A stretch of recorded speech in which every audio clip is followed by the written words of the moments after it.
Hey guys, YouTuber 100 here. Alright, and this is gonna be some of my thoughts on Night of Champions tonight. So I watched it tonight, and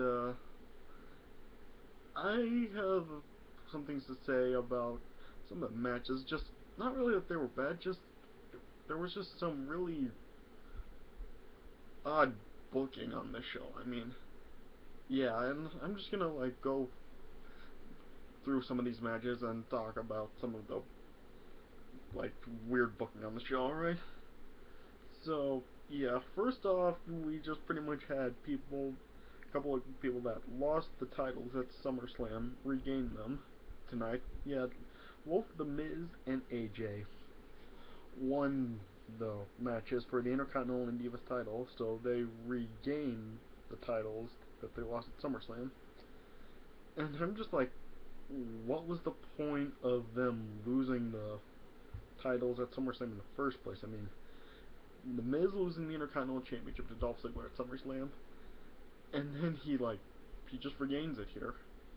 I mean, I mean, why did he even need to lose the title at SummerSlam anyway? I mean, if he's just gonna win it right back here, I mean,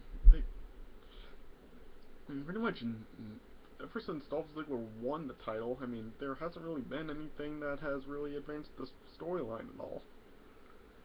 Well, and so yeah, I mean, it's just like it was a totally pointless win for Dolph Ziggler to become the Intercontinental Champion at SummerSlam, just to lose it back to The Miz here. And yeah, same thing with AJ. I mean, she won the triple threat match tonight with Paige and Nikki Bella to regain the Divas title. And really, I mean, what was the point of her losing the title? I mean, yeah, I mean, it's just been going from ever since the night after WrestleMania this year. Went from AJ to Paige, and then back to AJ, and then SummerSlam back to Paige, and now it's back to AJ. I mean, seriously, I mean, are they like the only two dependable divas as champion right now? Oh, I mean, I mean, are they just not trusting any other divas, and they don't have any faith in them to be the champion, willing to give them a try with the title? I mean, yeah, like I was talking about in my Bella rivalry video, I was thinking that maybe Nikki could have possibly become the champion tonight, and yeah, then Nikki and Brie would be feuding over the Divas title as well, and wouldn't be like a family rivalry thing. And and Brie didn't even get involved in the match at all tonight. I mean, she did cut a promo, well, before the match started, but yeah, she never got involved in the match at all. I mean, she didn't come out to ringside to distract Nikki or anything. I mean, yeah, there was nothing with Brie in the and yeah, it was basically just a match for the Divas title with nothing to continue the Nikki Brie rivalry. And yeah, and like I said, Paige just lost the Divas title back to AJ. So yeah, I mean, I'm like, what was the point of AJ losing the title at SummerSlam if she's just gonna win back at Night Champions? I mean, yeah, this is the same thing as Miz and Dolph Ziggler. I mean, ever since Paige won the title, there hasn't really been anything to advance the storyline. I mean, it's basically just been the same thing. I mean, Paige and AJ continue to be the frenemies. And yeah, Nikki was just granted this title shot by Stephanie. And yeah, I mean, and she hasn't really had any rivalry starting up with either Paige or Nikki. So yeah, pretty much nothing happened to advance the storyline. And, and by Paige winning the title at SummerSlam and Nikki turning on Brie, because yeah, I mean, like I said, Brie didn't get involved in the match at all, and AJ just regained the title. So yeah, I mean, nothing's really. I mean, yeah, it's just making both Miz and AJ losing the titles at SummerSlam just completely pointless. Alright, and then moving on, Rusev beat Mark Henry tonight. And seriously, I mean, how how much longer is this gonna last? How much longer is Rusev just gonna completely look dominant and seem like make America seem so weak compared to Russia? I mean, yeah, and yeah, I'll admit that I did think it was kind of a unusual choice for to have Mark Henry be the guy to defend America against Russia and Rusev. Rusev, I mean, yeah, he's not exactly the American hero like Jack Swagger or Kurt Angle or Hulk Hogan. Yeah, I mean, and throughout his entire career in the WWE, ever since he came in, was it like 97, 98 or something? Yeah, has he ever had any like American Americana related gimmick? I mean, he hasn't even shown any defense of America at all before he started up this going after Rusev. I mean, yeah, I mean, and uh, all of a sudden, he just starts defending America because he represented America in the Olympics all these years ago.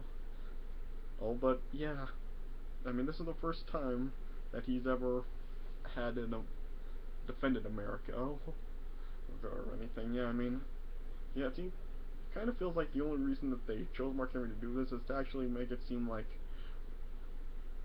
Rusev was actually in like a actual fight this time, and he might actually lose a match or anything. But no, yeah, Rusev did beat Mark Henry tonight, right? And and he actually won it by making Mark Henry tap out to the yeah, is it called the Acolyte or something like that? Yeah. Yeah, so Mark Henry actually tapped out. So, in a way, they actually made Mark Henry seem even weaker than they made Jack Swagger look at SummerSlam. Because, yeah, Jack Swagger didn't submit last month at SummerSlam in the flag match. He just passed out. Whereas Mark Henry, he actually did tap out. So, yeah, I mean, Mark Henry's the bigger guy, but yet they actually have him tap out. So, yeah, I mean, yeah, I just don't understand this at all. Plus, this is actually kind of making me a little frustrated. Frustrated because, I mean, seriously, I mean, they were building this up. It seemed like Mark Henry was actually really going to win this match, and then he loses. So it's pretty much just like back to Rusev, like standing in the middle of the ring with the Russian flag, pretty much saying that he's Russia's dominant over the U.S. I just really don't understand why kept they actually had Rusev remain dominant, and he actually won this match. So yeah. And then finally, with Brock Lesnar and John Cena, for the WWE World Heavyweight title tonight. Alright, this wasn't really that bad, but yeah, my problem with this match was that all of the times that Brock Lesnar put the Kimura on John Cena in this match, I mean, yeah, Trademark629 talked about this in his WrestleMania 29 videos. Yeah, he just doesn't really buy the stuff with the Kimura at all, and quite frankly, neither do I. I mean, really, I mean, it's a real, that's a real submission hold using like MMA and stuff. Yeah, that's been used in MMA a lot, and yeah, if the Kimura is on you, if it's like really on you, you like really need to tap out like right away. Otherwise, like you're just going straight to the emergency room. And yeah, this yeah, I mean, and Brock Lesnar put the Kimura on John Cena like 4 or 5 times in this match at least. And yeah, and it's just totally not believable for me.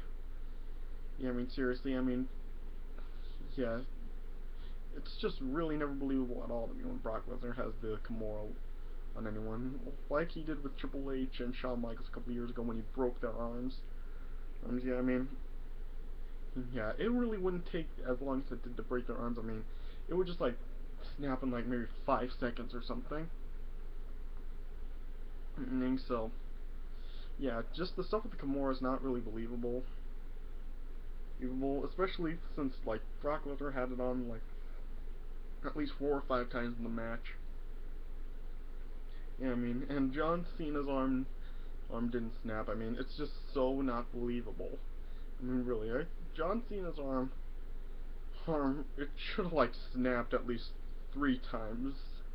Times that it was locked in, because yeah, like I said, it's a real submission, and yeah, if you don't tap out to that thing like right away, it'll just snap and you'll just go right to the hospital. So yeah, I mean, the Kimura stuff, it's just like really not believable in WWE, and yeah, every other scripted wrestling promotion, yeah, it's, yeah, like I said, it's just really unrealistic.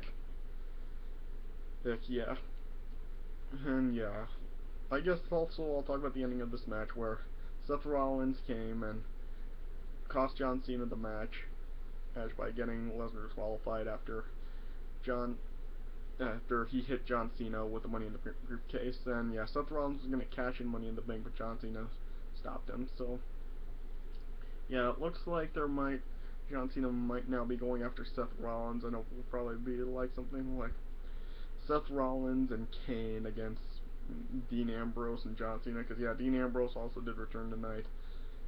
I and went after Seth Rollins.